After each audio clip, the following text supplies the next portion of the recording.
Long before energy drinks like Red Bull and Monster became household names, Americans were introduced to a beverage that not only gave you energy, it actually contained it. The radium craze begins in 1898 when Marie Curie discovers radium.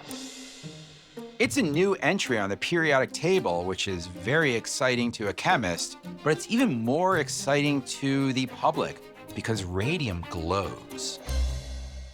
Manufacturers start putting radium into any consumer product they can imagine. We're talking about toothpaste, hair cream, skin products. There's even radium suppositories. Whew, not how I'd like to get my radium. But one idea outdoes them all: Radithor. Radithor is literally the world's first energy drink because it's supposed to transfer the energy from radium into your body. It's supposed to do all sorts of things. Yes, give you general energy and help your organs function better, but also help constipation, asthma, exhaustion, headaches. The drink isn't that complicated. It's literally just radium dissolved in water, and it's sold in tiny 1-ounce bottles at $2 a pop. But that's like $15 in today's money. People believed that you were born with a finite amount of energy, almost that you had like a battery and that would wear down over your life. So the idea that you could buy in a bottle an energy drink that would give you more seemed like the perfect biohack. Radithor becomes a big seller, but only for those who can afford it. One of those people is a golf champion and industrialist named Eben Byers. In 1927, a doctor recommended he try it because he had an arm injury and he thought this might help his recovery. Byers becomes convinced it's helping him and that he's recovering quicker because of it, so he makes it part of his daily regimen.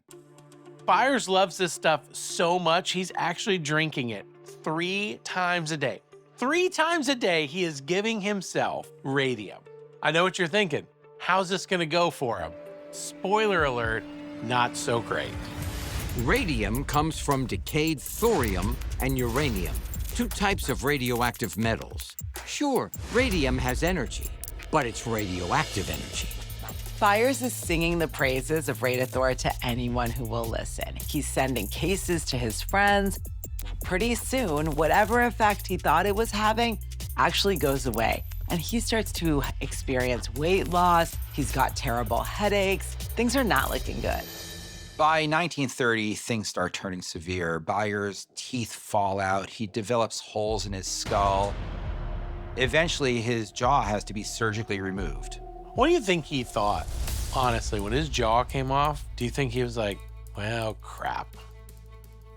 I'm starting to think this stuff isn't working. On December 19, 1931, the Federal Trade Commission orders that Radithor cease and desist from representing that the drink is therapeutic or harmless. But it's too late for Eben Byers. On March 31st, 1932, Eben Byers dies, his body ravaged by radiation poisoning. Byers' death makes national headlines when the Wall Street Journal writes, "The radium water worked fine until his jaw came off." But Byers' story doesn't end there.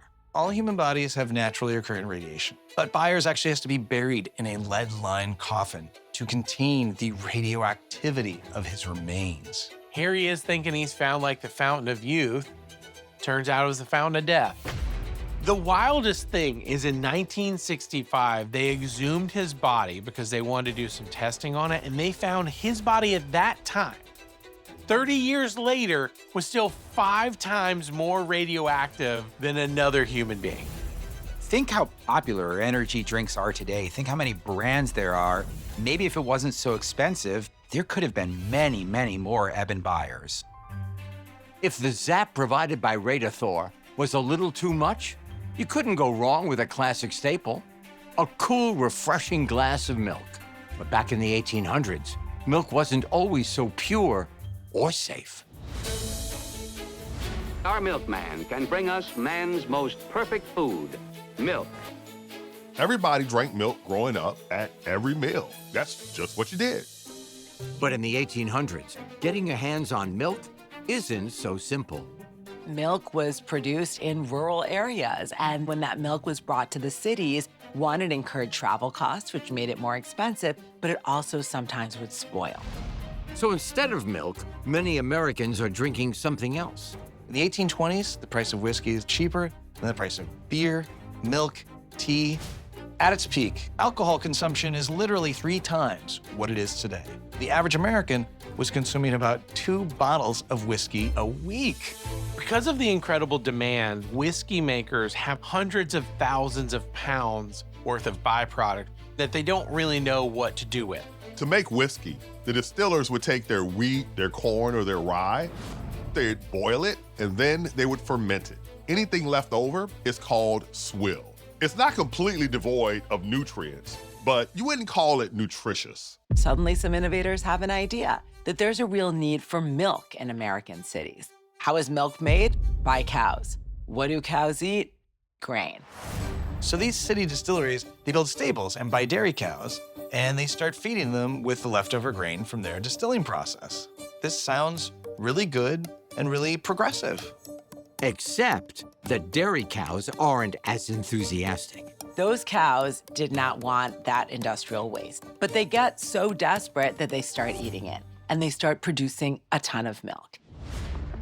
But there's a problem. It's ghastly blue milk, and it's very runny. So they call this stuff swill milk. It looks very unappetizing. How do you sell runny blue sludge? Well, you gotta make it look like real milk. You have to thicken it and you have to turn it white. How they do this is what takes things to a whole other nasty level. Innovating American entrepreneurs decide, well, we just need to make it look white. So they start adding substances to it, like flour and eggs, which isn't that bad, I guess. But then they start adding plaster. Milk naturally has a layer of cream floating on top. So how do they replicate that? Well, they grind up calf brains, yes, the brains of baby cows, and add it to the milk. To preserve this swill, distillers add formaldehyde, which keeps it fresh and also actually adds a weird bit of sweetness, just what babies like best. Today, formaldehyde is found in a lot of things, from particle board to insulation to dishwashing liquid to insecticide. These distillers sell this swill milk to local distributors who rebranded it as pure country milk.